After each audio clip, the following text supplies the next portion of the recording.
Painted wires cannot be hooked up directly.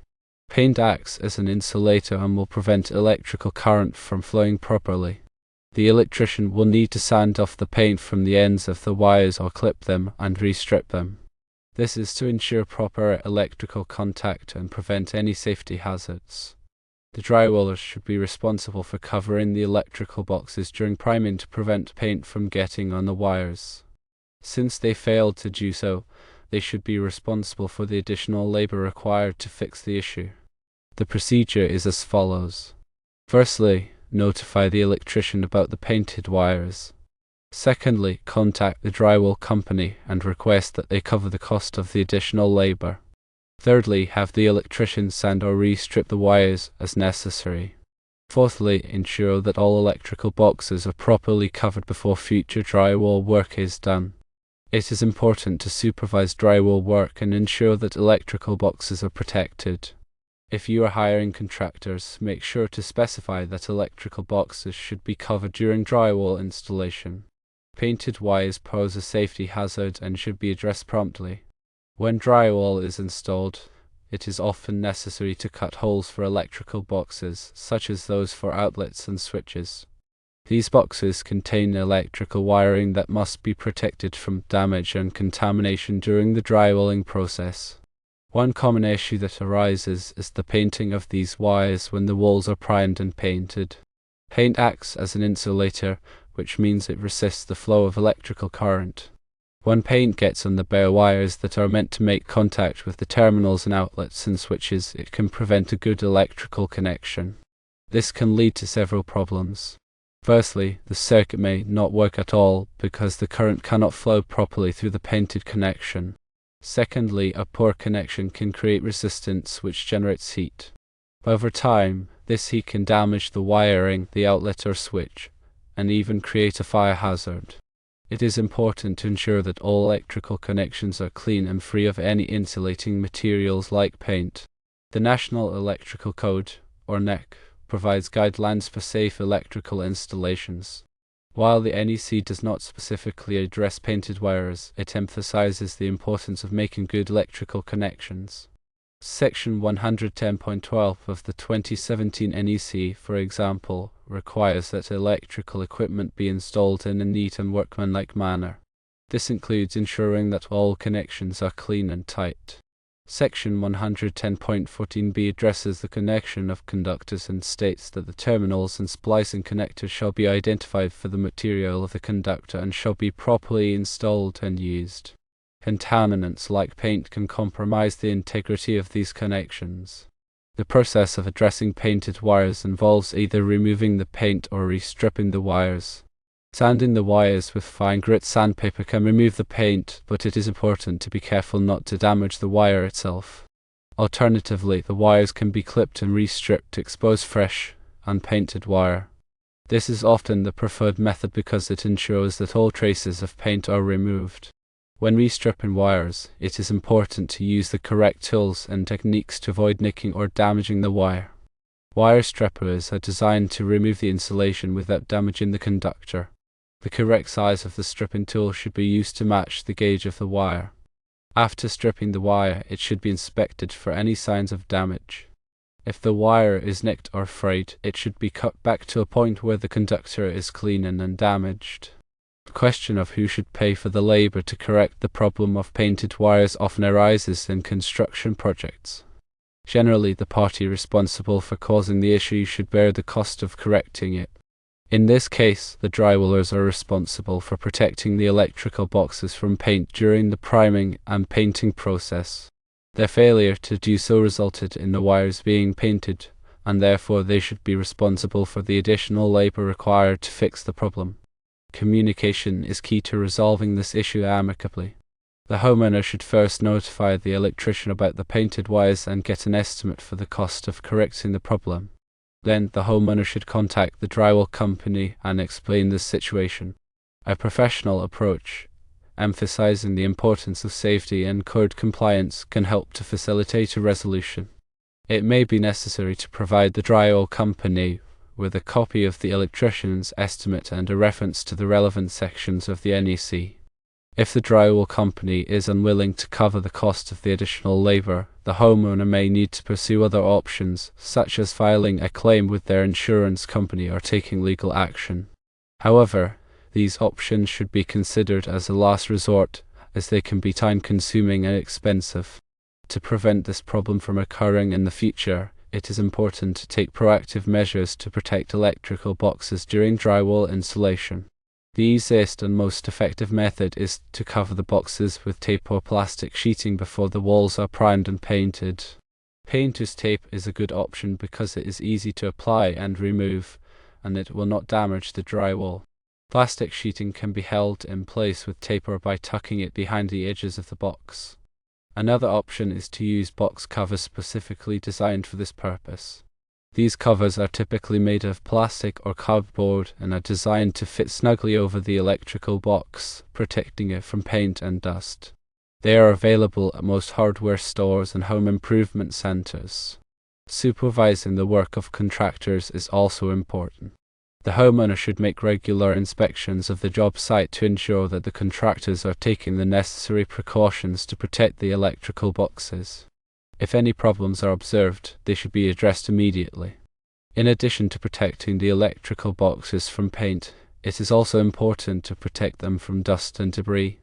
Drywall dust can get into the electrical boxes and contaminate the wiring, which can also lead to poor connections and safety hazards. The boxes should be cleaned out regularly during the drywall installation process. A vacuum cleaner with a brush attachment can be used to remove dust and debris from the boxes. Compressed air can also be used, but it is important to be careful not to blow the dust into other areas of the house. The NEC also addresses the issue of protecting electrical equipment from physical damage. Section 110.27e requires that enclosures for electrical equipment be guarded against accidental contact or damage. This includes protecting electrical boxes from damage during construction. In summary, painted wires should not be hooked up directly because paint acts as an insulator and can prevent proper electrical contact. The wires need to be cleaned or re-stripped before they can be connected. The party responsible for painting the wires should be responsible for the cost of correcting the problem. Proactive measures should be taken to protect electrical boxes from paint, dust, and debris during drywall installation. By following these guidelines, you can ensure that your electrical system is safe and reliable. Remember that electrical work can be dangerous, and it is always best to consult with a qualified electrician if you are not comfortable performing the work yourself. Electrical safety is paramount, and it is important to take all necessary precautions to prevent accident. In addition to the physical act of painting wires being a problem, it is crucial to understand the broader implications and preventative measures that can be implemented during construction or renovation projects. The issue of painted wires, while seemingly minor, can lead to significant electrical problems and potential safety hazards. Ensuring that electrical boxes and wiring are properly protected during drywall installation and painting is a key aspect of maintaining a safe and efficient electrical system. One of the first steps in preventing painted wires is to establish clear communication with all contractors involved in the project.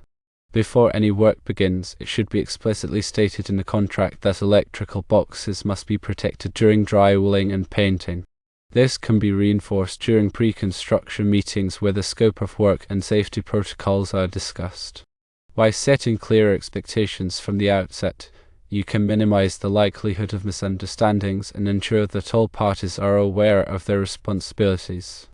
In addition to contractual agreements, it is also beneficial to provide contractors with specific instructions and guidance on how to protect electrical boxes. This can include demonstrating the proper use of painter's tape, plastic sheeting, or box covers. Providing visual aids, such as photographs or diagrams, can also help to clarify the expectations. Regular site inspections are another important aspect of preventing painted wires. By making frequent visits to the job site, you can monitor the progress of the work and identify any potential problems early on. If you notice that electrical boxes are not being properly protected, you can immediately address the issue with the contractor and take corrective action. These inspections can also serve as a reminder to the contractors about the importance of protecting electrical equipment. Another preventive measure is to schedule the electrical work after the drywall and painting are completed. This may not always be feasible, but it can significantly reduce the risk of painted wires. If the electrical work must be done before the drywall and painting, it is important to coordinate the work schedule to minimize the exposure of the wires to paint. This may involve temporarily covering the electrical boxes with protective materials until the painting is finished. When selecting paint for the walls, it is important to choose a type of paint that is compatible with electrical wiring. Some paints contain chemicals that can damage the insulation on electrical wires, which can lead to shorts and other electrical problems. Consult with an electrician or paint supplier to determine the best type of paint to use for your project. Additionally, it is worth noting that the NEC provides specific guidelines for working around electrical equipment. Section 110.26 addresses the requirements for working space around electrical equipment, including the need to maintain adequate clearance and access.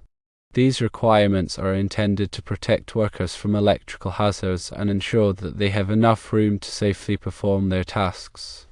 When working around electrical boxes, it is important to be aware of these requirements and take steps to comply with them.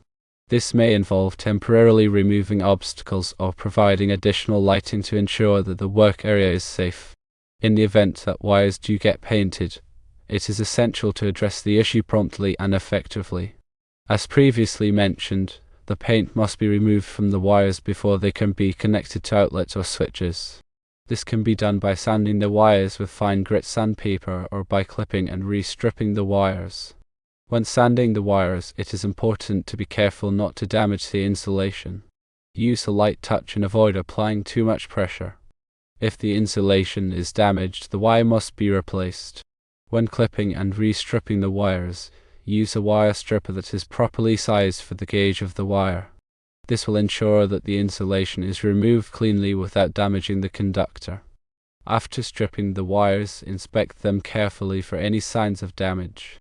If the wires are nicked or frayed, they should be cut back to a point where the conductor is clean and undamaged. Once the wires have been cleaned or re-stripped, they can be connected to the outlets or switches. Make sure that the connections are tight and secure. Loose connections can cause arcing and overheating, which can lead to electrical fires. After the electrical work is completed, it is important to test the circuits to ensure that they are working properly. This can be done with a multimeter or circuit tester. Check the voltage and current at each outlet and switch to make sure that they are within the normal range. If there are any problems, consult with an electrician to diagnose and repair the issue. Finally, it is important to keep accurate records of all electrical work that is performed. This includes the date of the work, the name of the electrician, and a description of the work that was done. These records can be helpful for future maintenance and repairs. They can also be useful if you ever need to file an insurance claim or sell your home. By implementing these preventative measures and taking prompt action when problems arise, you can minimize the risk of painted wires and ensure that your electrical system is safe and reliable. Remember that electrical work can be dangerous, and it is always best to consult with a qualified electrician if you are not comfortable performing the work yourself. The National Electrical Code serves as the cornerstone for electrical safety, and adhering to its guidelines is essential for maintaining a safe and efficient electrical system. Understanding and implementing the relevant sections of the NEC can help to prevent electrical hazards and ensure that all electrical work is performed in a safe and workmanlike manner. Section 110.3b of the 2017 NEC, for example, addresses the listing and labeling of electrical equipment.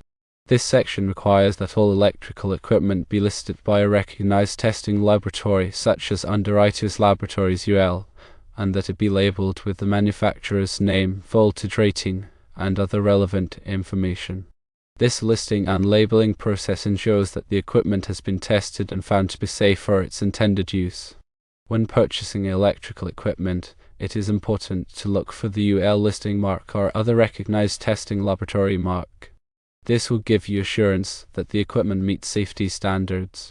Section 110.14 of the 2017 NEC addresses the tightness of electrical connections. This section requires that all electrical connections be made tight using appropriate tools and techniques. Loose connections can cause arcing and overheating, which can lead to electrical fires. When making electrical connections, use a torque screwdriver or wrench to tighten the screws or bolts to the manufacturer's specified torque. This will ensure that the connections are tight and secure. Section 210.8 of the 2017 NEC addresses the requirements for ground fault circuit interrupter GFCI protection. This section requires that GFCI protection be provided for all receptacles in bathrooms, kitchens, garages, and other wet locations. GFCIs are designed to detect ground faults, which can occur when electricity flows through an unintended path, such as a person's body. When a ground fault is detected, the GFCI will trip, cutting off the flow of electricity and preventing electric shock. GFCIs are an important safety device that can help to protect people from electrical hazards. Section 250.4 of the 2017 NEC addresses the requirements for grounding and bonding. Grounding and bonding are essential for providing a safe path for fault current to flow back to the source. This helps to prevent electrical shock and minimize the risk of electrical fires. Grounding and bonding systems must be installed in accordance with the NEC requirements to ensure that they are effective. Section 300.4 of the 2017 NEC addresses the requirements for protecting electrical wiring from physical damage. This section requires that electrical wiring be protected from damage by using conduit tubing or other approved methods. Wiring must be protected from damage from nails, screws, or other sharp objects that could penetrate the insulation. This protection helps to prevent electrical shorts and fires. Section 310.15 of the 2017 NEC addresses the requirements for conductor ampacity. Conductor ampacity is the maximum amount of current that a conductor can safely carry without overheating. The NEC provides tables that list the ampacity of different types of conductors based on their size, insulation, and installation conditions. When selecting conductors for an electrical circuit, it is important to choose conductors that have an ampacity that is sufficient for the load that they will be carrying. Overloading conductors can cause them to overheat and create a fire hazard. Section 408.3 of the 2017 NEC addresses the requirements for panel boards. Panel boards are electrical distribution centers that contain circuit breakers or fuses that protect individual circuits. Panel boards must be installed in accordance with the NEC requirements to ensure that they are safe and reliable. Panel boards must be properly grounded and bonded, and the circuit breakers or fuses must be sized correctly for the circuits that they protect. Section 547.5 of the 2017 NEC addresses the requirements for agricultural buildings. Agricultural buildings, such as barns and poultry houses, often have unique electrical hazards due to the presence of dust, moisture, and corrosive materials. The NEC provides specific requirements for electrical installations in agricultural buildings to address these hazards. These requirements include the use of corrosion-resistant materials, sealed enclosures, and special wiring methods. By understanding and implementing these and other relevant sections of the NEC, you can ensure that your electrical system is safe, reliable, and compliant with applicable codes and standards. Remember that electrical work can be dangerous, and it is always best to consult with a qualified electrician if you are not comfortable performing the work yourself.